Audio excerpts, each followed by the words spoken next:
안녕하십니까, 이미정 권사입니다. 네, 드디어 이제 사사 삼손의 이야기를 마침으로 사사기에 기록된 사사가 12명에서 13명 이렇게 우리가 보고 있는데 사사들의 그 이야기가 다 맞춰졌고요. 마지막으로 17장부터 21장 5장의 이야기는 사사기의 부록과도 같은 이야기다 이렇게 보통 이야기하고 있어요. 부록과도 같은 이야기다라고도 하고 또 그 두 편의 에피소드가 붙어 있는 그 형식으로 되어 있다 하는데 제가 내비게이션을 따라서 그 성경 공부를 하기 전에는 사사기의 시대 때 굉장히 불순종하고 어두운 죄악된 시대를 겪더니 결국은 마지막에 이런 그 참 불미스러운 일까지 벌어지고 사사기가 끝나는구나 이렇게 생각을 했었거든요. 그런데 내비게이션을 따라서 공부를 하다 보니까 이 그 사사기 끝에 붙어 있는 두 개의 사건이 사사기의 끝 무렵에 벌어진 사건이 아니라 사사시대 초기에 있었던 사건인 거를 알 수 있어요. 정확하게 그 시대적인 배경을 알려주는 그 이름들이 나와서 아, 이게 사사기 초기에 있었던 사건이구나 하는 것을 알 수 있거든요. 그런데 왜 이런 그 배치를 해놨을까 생각을 하게 되는데 이해실 사모님은 사사시대의 어두운 그런 불순종의 역사들이 레위인에게 하나님께서 사명을 맡겨주기를 너희는 12지파 가운데 흩어져서 하나님의 말씀을 가르치고 그들에게 어떻게 하나님께서 역사해 오셨는지를 가르쳐서 다음 세대에도 역시 나를 그 창조주로 인정하고 그 율법을 지키며 살도록 가르쳐라 라고 했는데 레위인이 그 사명을 감당하지 못했기에 이런 어두운 시대가 계속됐던 것이다 라고 보는 것이죠. 그래서 이 두 편의 이야기가 결국은 다 레위인의 타락상을 보여주는 이야기거든요. 그래서 이런 레위인의 타락상 때문에 사사기의 어두운 그런 역사가 계속 이어졌던 것이다 라고 그 원인을 밝혀주는 두 편의 에피소드를 끝자락에 싣고 있는 것이다 이렇게 이제 말씀하고 계시더라고요. 그렇게 이해하니까 사사기의 그 전체적인 맥락이 훨씬 더 잘 이해되는 그런 부분이더라고요. 17장, 18장은 그 두 가지의 에피소드 중에서 미가의 신상사건이라는 이야기를 다루고 있습니다. 앞에서 말씀드린 대로 17장부터 21장까지 사사기의 부록 같은 두 가지 이야기가 기록이 되어 있다고 했는데 17장, 18장은 미가의 신상사건이라는 그 이야기로 이스라엘의 종교적인 타락을 그리고 있는 그런 이야기입니다.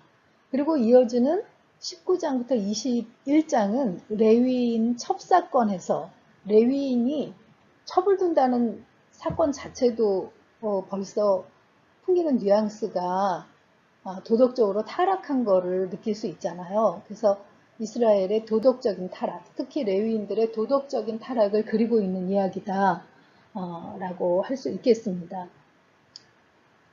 그런데 이 17장부터 27장을 읽어보면 특별한 구절을 발견할 수 있는데요. 그때에는 이스라엘의 왕이 없으므로 사람들마다 자기 소견에 옳은 대로 행하더라 라는 이런 구절이 사사기 1장부터 16장에서는 한 번도 나오지 않았는데 이 17장부터 21장 이 부분에 4번이나 기록이 되어 있습니다. 17장 6절, 18장, 19장, 21장에 똑같은 구절이 4번이나 반복이 되고 있어요.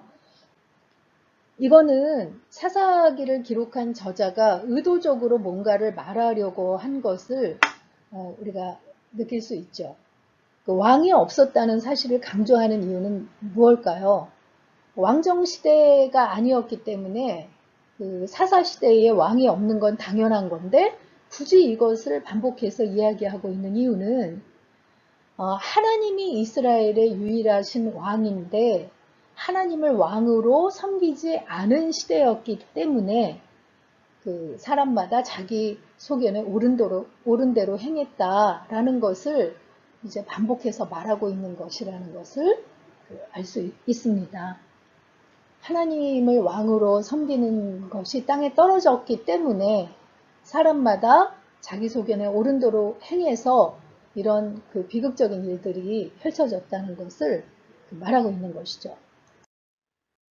지금 에브라임 지파에 사는 에브라임 산지에 사는 미가라는 사람이라고 이야기가 시작이 되는데 에브라임 산지라는 것은 에브라임 지파가 분배받은 땅이 여기잖아요. 그런데 이거를 평면 도표로 보면 여기가 해안 평야 지대고 에브라임 산지가 여기에요. 에브라임 지파가 분배받은 땅이 있는 곳이죠.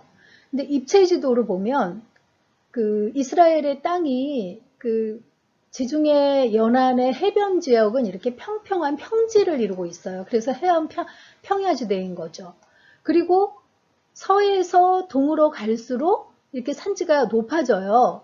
그래서 요단강을 가운데 두고 왼쪽에 에브라임 산지와 유다 산지, 그래서 이렇게 높은 지역을 형성하고 있는 거예요. 그리고 저 위에는 갈릴리 고지대, 그 밑에 갈릴리 저지대, 그래서 여기가 이스라엘 평야를 비롯해서 평지가 있는 곳이고요. 맨 밑에는 유다 광야, 편편한 지역이지만 여기는 광야 지역이죠. 또 여리고를 비롯한 그 옆에 요단강 서쪽도 이렇게 유다 광야 지역이에요. 그리고 요단강을 건너서는 높은 고원지대를 이루고 있어요. 밑에도 동부 고원지대고 위에는 바산 골란 고원지대, 이렇게 이스라엘의 지형이 이렇게 되어 있는데 에브라임 산지, 그러면 이 중부에 높은 지대 에브라임 지파에 있는 산지 어느 곳인가 미가가 살고 있다는 걸 알 수 있죠. 여기에 사는 미가라는 사람이 자기 어머니의 은을 1100을 훔쳤대요. 우리가 삼손의 이야기, 들릴라의 사건을 통해서 블레셋의 방백들이 들릴라에게 각각 은 1100을 줄 테니 삼손의 힘의 비결을 캐내라, 이렇게 들릴라를 설득을 했는데, 그때 은 1100이 지금 돈으로 한 3억 5천만 원의 큰 금액이다. 그거를 5방백이 준다고 그랬으니까 굉장히 큰 16억이 넘는 돈이었다, 이렇게 말씀을 드렸는데, 이 미가의 어머니가 재력가였던 모양이에요. 은을 1100가량을 가지고 있었는데 그거를 아들이 훔친 거예요. 그러니까 3억 5천 돈을 도둑 맞았으니까 엄마가 얼마나 화가 났겠어요. 근데 아들이 가졌다고는 생각하지 못하고 내 돈 훔쳐간 놈 아주 뭐 어떻게 되라 하고 이제 저주를 했나 봅니다. 그러니까 그 아들이 그 엄마가 저주하는 소리를 듣고 엄마 사실은 그거 내가 가져갔어요 하고 이제 엄마한테 돌려준 거예요. 그런데 그 미가의 엄마도 아들이 가져갔다는 거에 화가 나고 뭐 그런 건 둘째치고 자기가 했던 저주의 말이 그 아들에게 임할까봐 깜짝 놀래가지고 하나님께 복받기를 원하노라 하고 엉뚱한 축복을 합니다. 자기의 저주에 그에 상응하는 축복의 말을 해줘야 그게 풀린다고 믿는 어떤 미신적인 행위에서 비롯된 거라고 할 수 있겠죠. 그리고도 이제 불안했던 모양이에요. 그래서 은 200을 가지고, 그러니까 꽤 많은 돈을 가지고 신상을 만들었습니다. 그러니까 이스라엘의 영적인 상태가 어땠는지 알 수 있어요. 하나님께서는 절대로 어떤 형상이든 만들지 말라고 했는데 조각한 목상에 은을 입힌 우상을 만든 거죠. 그래서 미가의 집에 놓아두었고, 미가는 개인 신당을 가지고 있었는데 거기에 에봇, 제사장들이 입는 조끼 모양의 옷, 그것이 이제 우림과 둠밈이 그 안에 들어있어서, 여기 흉패 안에 들어있어서 하나님의 뜻을 묻는 데 쓴다 했는데 개인 신당이 예봇을 가지고 있었다는 거예요. 그러니까 뭔가 하나님께 묻기 위한 그런 좀 미신적인 그런 의도로 가지고 있었다는 걸 알 수 있어요. 그리고 거기다가 드라빔 신상도 가지고 있었다. 이 드라빔은 창세기에서 라헬의 이야기를 할 때 아버지 외삼촌 야곱의 외삼촌 라반의 집에서 베델을 향하여 출발할 때 아버지의 드라빔 신상을 훔쳤다라고 했는데, 그때도 설명드리기를 이 드라빔이 가정 수호신 같은 그런 역할을 하면서 여행길을 무사히 하도록 지켜준다든가, 아니면 그 집안의 상속권을 그 드라빔을 가지고 있는 사람한테 준다든가 하는 그런 그것을 믿고 라헬이 훔쳐왔다라고 이야기를 했었어요. 근데 미가의 집에 그런 드라빔 신상도 가지고 있었다는 거예요. 그러니까 굉장히 영적으로 흔들리고 있었던 당시의 상황을 이 미가의 집만을 통해서도 알 수 있습니다. 그리고는 이런 신당을 섬길 제사장을 자기 아들 가운데서 하나로 삼았대요. 제사장은 반드시 레위인 가운데, 그것도 아론의 후손으로만 삼아야 되는 것을 하나님께서 모세오경에서 말씀해 주셨는데, 이미 그런 것이 다 무너졌다는 거죠. 가정에서 이렇게 자기 마음대로 제사장을 세웠던 거예요. 이건 다 이제 자기 집안을 잘 되게 하려는 그런 마음이었죠. 이런 신들을 만드는 그 바탕은 이런 신들을 위하겠다는 마음이 있는 게 아니에요.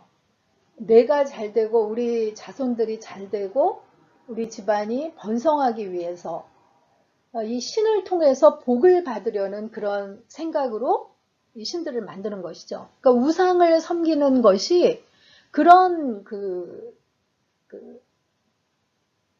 의도가 강한 것을 알 수 있어요.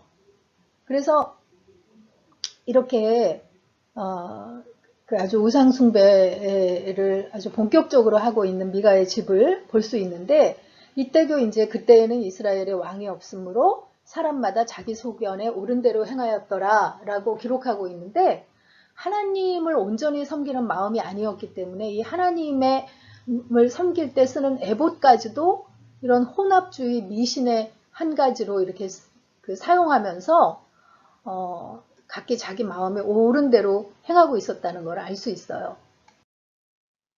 그때 유다 베들레헴에 거하던 한 청년, 이렇게 기록을 하고 있는데, 베들레헴은 예루살렘이 이쯤 있고 이쪽 예루살렘 밑에 붙어 있는 그 성읍이 베들레헴인데요. 그 베들레헴에 거하던 유대의 한 레위인의 한 청년이 거할 곳을 찾아서 에브라임 산지로 올라왔다는 거예요. 레위인들은 우리가 민수기나 앞에서도 봤듯이 각기 분배받은 땅이 있잖아요. 땅이 아니라 성읍이 있잖아요. 거기에서 거하도록 이렇게 정해져 있는데, 지금 베들레헴에 거하던 레위 청년이 에브라임 산지로 갔다. 이것은 먹고 살 길이 없어서 그가 이제 거주지를 옮긴 걸 볼 수 있어요. 그런데 이 먹고 살 길이 없다 하는 거는, 레위인들이 먹고 사는 거는 이스라엘 백성들이 레위인들에겐 기업이 없기 때문에, 농사지을 땅을 분배해주지 않았기 때문에 일반 12지파에서 소득을 거둔 것을 11조를 레위인들에게 줘야 레위인들이 연명할 수 있었거든요. 그런데 그런 율법이 지켜지지 않아서 11조를 제대로 주지 않으니까 레위인도 먹고 살려니까 분배받은 성읍에서 살 수 없으니까 살 곳을 찾아 이렇게 떠난 것을 알 수 있어요. 근데 여기서는 지금 레위인 청년이라고 나오는데요.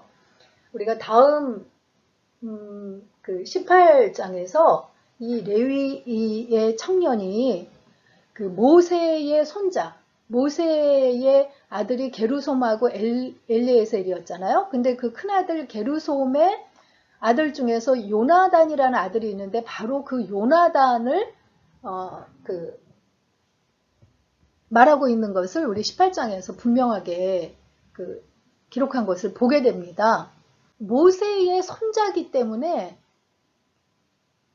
모세가 여호수아 시대가 시작되기 전에 신명기의 마지막 부분에서 느보산에서 신명기의 말씀을 다 전하고 하나님 곁으로 갔잖아요. 그러니까 그의 아들, 그의 손자 하면 기껏해야 이 여호수아 시대가 끝나고 사사기의 초반부에 살았던 청년인 걸 알 수 있어요. 왜냐하면 이 손자가 나이 먹어서도 아니고 청년이라고 말하고 있으니까요. 그래서 이 사건이 사사기의 끝자락에 있는 사건이 아니라 사사기 시대가 거의 300년이 되는데 사사기의 초반부의 사건이구나 하는 것을 이 모세의 손자 요나단의 이름으로도 알 수 있다는 거죠. 이 요나단이 먹고 살 것이 없어서 에브라임 산지로 왔다가 미가의 집을 찾아오게 된 거예요. 그래서 미가의 집에 이르게 됐는데 미가가 자기 집에 신상이 있고 신당이 있는데 레위인이 없으니까 자기 형제 중에 하나를 제사장으로 삼았는데 아마도 집안일들이 그닥 잘 풀리지 않았던 모양이에요. 그러니까 제사장을 레위인으로 세워야 된다는 소리는 들은 바가 있는데 우리가 레위인으로 세우지 않아서 그런가 보다 하고 마침 자기네를 찾아온 레위인 청년 요나단에게 우리 집의 제사장이 되면 해마다 은 10과 의복을 주리라 하는 것을 제안을 합니다. 별로 큰 돈은 아니죠. 그렇지만 그 당시에는 옷 한 벌도 굉장히 귀한 거였고 레위인 청년은 어쨌든 거기서 먹고 살 수 있고 보수를 얼마간 준다고 하니까 그거를 좋게 여기고 받아들입니다.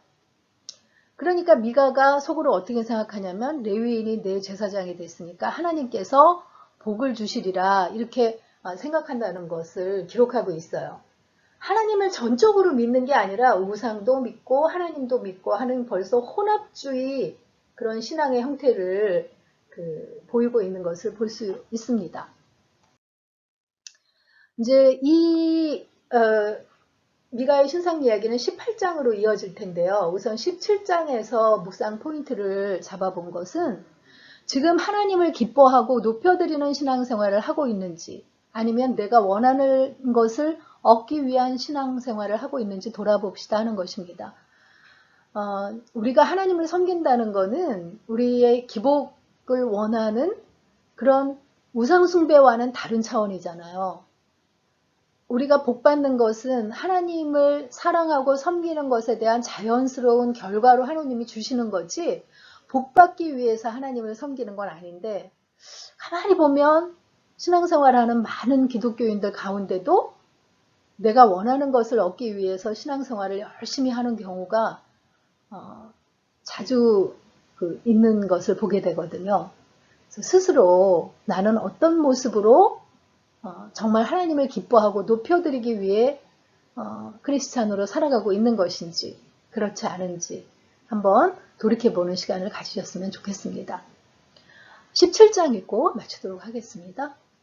17장 에브라임 산지에 미가라 이름하는 사람이 있더니 그의 어머니에게 이르되 어머니께서 은 1,100을 잃어버리셨으므로 저주하시고 내 귀에도 말씀하셨더니 보소서 그 은이 내게 있나이다. 내가 그것을 가졌나이다 하니 그의 어머니가 이르되 내 아들이 여호와께 복받기를 원하노라 하니라. 미가가 은 1,100을 그의 어머니에게 도로 주매 그의 어머니가 이르되 내가 내 아들을 위하여 한 신상을 새기며 한 신상을 부어 만들기 위해 내 손에서 이 은을 여호와께 거룩히 드리노라. 그러므로 내가 이제 이 은을 내게 도로 주리라.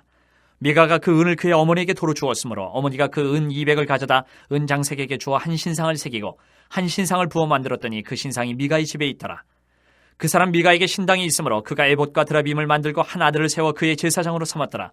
그때에는 이스라엘에 왕이 없었으므로 사람마다 자기 소견에 옳은 대로 행하였더라. 유다 가족에 속한 유다 베들레헴에 한 청년이 있었으니 그는 레위인으로서 거기서 거류하였더라.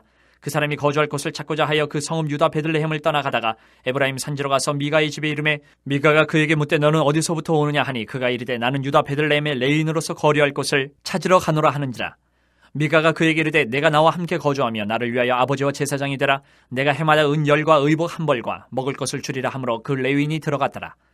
그 레위인이 그 사람과 함께 거주하기를 만족하게 생각했으니 이는 그 청년이 미가의 아들 중 하나같이 됨이라. 미가가 그 레위인을 거룩하게 구별하며 그 청년이 미가의 제사장이 되어 그 집에 있었더라. 이 미가가 이르되 레위인이 내 제사장이 되었으니 이제 여호와께서 내게 복 주실 줄을 아노라 하니라.